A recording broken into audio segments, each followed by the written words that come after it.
Today I want to talk about the way that we store trauma in our brains and our bodies and our behaviors long after we need the skills. And I am going to try here to use this cat as, you see, this is Fury, he's my one-eyed cat, as a example.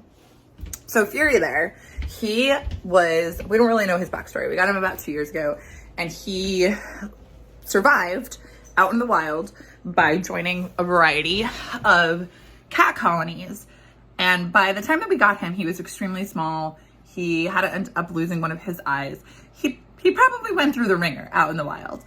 But something that we learned about him is because he was so tiny and so small, he couldn't eat and compete with the other bigger cats. So what he would do is he would take his little paw and he would walk up to the food bowl and he would scoop out the food and he would throw it, right? And so what would happen is he would then be able to like run out a few feet away and get, my power just went out, I'm gonna keep talking. And he would get the food. Absolutely brilliant, right? We've now had Fury for almost 3 years.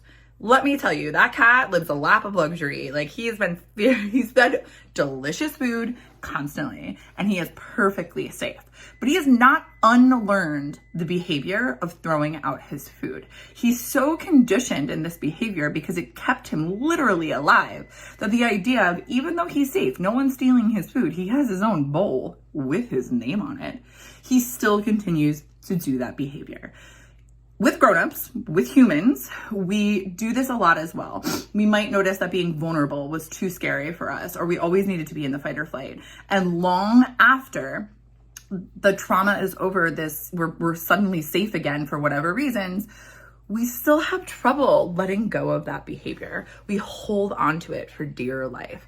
Now, unlike a cat, and because we're humans, we do have executive functioning. We have a much stronger ability to be able to override these thoughts and challenge these thoughts. But that's what I wanted to share with you today, that if you're experiencing that, if you're having these kind of flashbacks to the methods that you used to use, the coping skills that you used to do, there's a lot of work that you can start for yourself and lean into that will help you let go of that. I'm going to be talking about this on my newsletter next week. So if you would like to sign up, I have some really good tips on how to start that process. You can find access to my newsletter at anotefromyourtherapist.com/subscribe. But I'm really, really curious to hear your thoughts on this as well.